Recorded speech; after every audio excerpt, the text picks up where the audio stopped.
तो देखिए ये मैं नहीं कह रहा हूँ, ठीक है, ये हैप्पीनेस इंडेक्स कह रहा है, जो कि हैप्पीनेस इंडेक्स निकाला जाता है हर एक कंट्री के स्थिति का पता लगाने के लिए, वास्तविक वहाँ के लोगों के कंडीशन का पता लगाने के लिए। तो वो कह रहा है कि जो भारत का जो रैंक है वह 139 पर है। वहीं पर आप श्रीलंका का रैंक देखेंगे तो आपको दिखाई देगा 129 पर है। वहीं पर पाकिस्तान का देख लीजिए, जो हैप्पीनेस इंडेक्स का जो रैंक है वह कितने नंबर पर है, 105 नंबर पर है। वहीं पर और बगल के कंट्री का देख लीजिए, हमारे नेपाल का देख लीजिए, तो नेपाल का जो हैप्पीनेस इंडेक्स का रैंक है वह 87 नंबर पर है। मतलब कि भारत जो है वह अपने सारे पड़ोसी मुल्कों से बिल्कुल नीचे रैंक में है हैप्पीनेस इंडेक्स में देखा जाए तो। आखिर क्या कारण है इसके, कौन है इस हैप्पीनेस इंडेक्स में सबसे ज्यादा प्रभावित होने वाले, कौन से लोग हैं जो सबसे ज्यादा दुखी हैं इस भारत में, उसके लिए हम लोग यहां पर चर्चा कर लेते हैं। तो एक और यहां पर डेटा हम लोग देख लेते हैं, जिस डेटा के अंतर्गत कहा गया है कि भारत में 15 से 30 साल उम्र के जो लोग हैं, 15 से 30 साल उम्र के लोगों की जो आबादी है वह कुल आबादी 27% है। ठीक है, कुल आबादी कितनी है, 27% आबादी है। वहीं पर देखेंगे चीन के अनुसार 15 से 35 साल जो है वह युवा आबादी को कहा जाता है। ठीक है, तो भारत के अनुसार 15 से 30 साल वाले युवा कहे जाते हैं और चीन के अनुसार 15 से लेकर 35 साल वाले युवा कहे जाते हैं। तो इसमें जो भारत की जो कुल आबादी है जो 15 से 35 साल की है वह कितनी है, 35% की आबादी है। तो यानी कि जो हैप्पीनेस इंडेक्स हम लोग देख रहे हैं जिसमें भारत का सबसे नीचे रैंक है, उस रैंक में उसका कारण जो सबसे ज्यादा प्रभावित जो लोग हैं वह छात्र हैं, वह स्टूडेंट हैं, वह युवा हैं। ठीक है, सबसे ज्यादा जो अफेक्टेड है इस देश के, जो सबसे ज्यादा दुखी और तनाव ग्रसित जो हमारा वर्ग है वह युवाओं का वर्ग है, सबसे ज्यादा तनाव में है वह और सबसे ज्यादा दुखी है।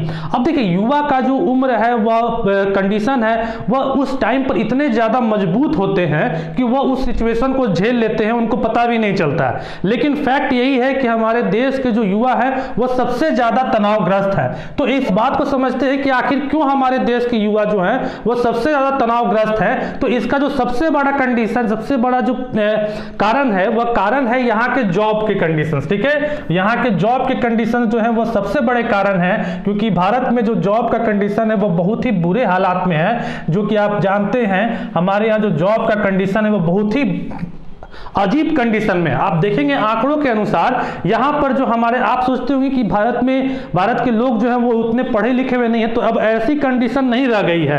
भारत में जो इलिटरेट लोगों की जनसंख्या है अब मात्र 8% ही रह गई है। वहीं पर आप देखेंगे कि मैट्रिक पास की जो संख्या है वो 8.8% आ गई है। वहीं पर मैट्रिक से आप ग्रेजुएट तक की जो देख लेंगे आबादी प्रतिशत, वहीं पर आप टेक्निकल, नॉन टेक्निकल 14.4%, टेक्निकल के लिए देखेंगे तो 15.7%, technical diploma equal two degree 9.9% और technical diploma not equal two degree 17% और मैट्रिक सेकेंडरी बिलो ग्रेजुएट 15% की आबादी है। तो अगर आप सोचते हैं कि भारत की आबादी जॉब के लायक नहीं है तो ऐसी बात बिल्कुल मिथक है, बिल्कुल गलत है।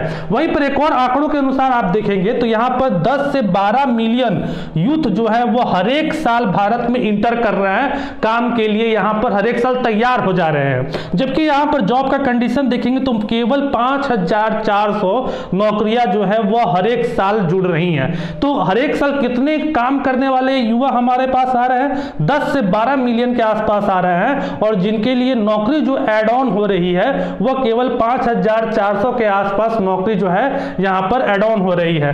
तो कुल मिलाकर यहां की जो हालात है वो काफी ज्यादा बुरी हालात है, जिसके कारण हम लोग पाकिस्तान से भी, नेपाल से भी और श्रीलंका से भी नीचे कंडीशन में है। हमारे देश के युवा जो है वो, हमारे देश के छात्र जो है वो बहुत ही ज्यादा तनाव में हैं और बहुत ही ज्यादा दुखी हैं। उनको अपने भविष्य को लेकर बिल्कुल कुछ भी नहीं मालूम है कि उनके भविष्य में क्या होने वाला है। उनकी भविष्य जो है वह बिल्कुल ही क्लियर नहीं है, वह अपने भविष्य को लेकर बिल्कुल ही अपने इस देश में इनसिक्योर है। देखिए ये चीजें चलती रहेंगी, ये चीजें तब तक चलती रहेंगी जब तक इस देश में मतदान को, इलेक्शन को सबसे ज्यादा प्राथमिकता दी जाएगी। आप जानते हैं कि जब भी इलेक्शन इलेक्शन का माहौल होता है तो कुछ रोजगार के यहाँ पर आपको दे दिए जाते हैं कि हाँ इतनी वैकेंसी आ रही है, लेकिन जैसे ही इलेक्शन कंप्लीट हो जाता है वह सारी चीजें ठप हो जाती हैं। बल्कि इलेक्शन जैसे ही स्टार्ट हो जाता है आपकी स्कूल बंद हो जाती हैं, कॉलेजेस बंद हो जाती हैं, ट्रांसपोर्ट्स बंद हो जाते हैं। सबसे ज्यादा प्राथमिकता जो दी जाती है वह इलेक्शन को ही दी जाती है।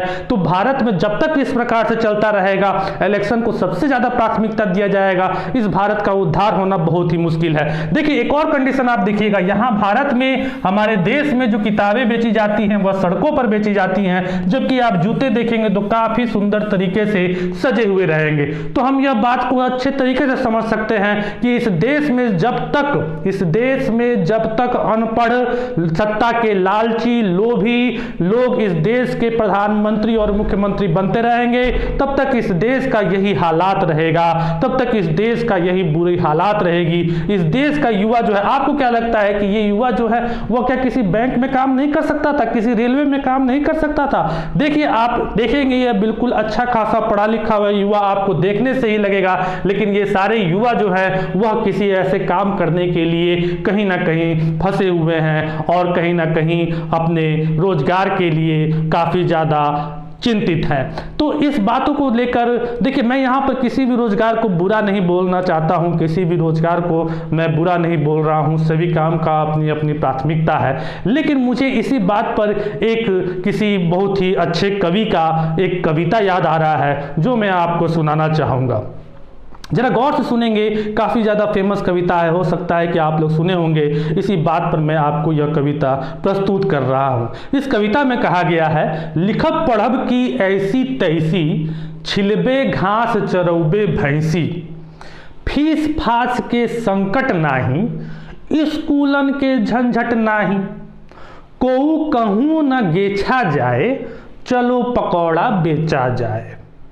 चाय बेची है पीएम बनी हो, पक्का भया न डीएम बनी हो, अनपढ़ रहियो मजे में रहियो, ठेलिया लेके घर घर घूमी हो, नीक उपाय सोचा जाए, चलो पकौड़ा बेचा जाए।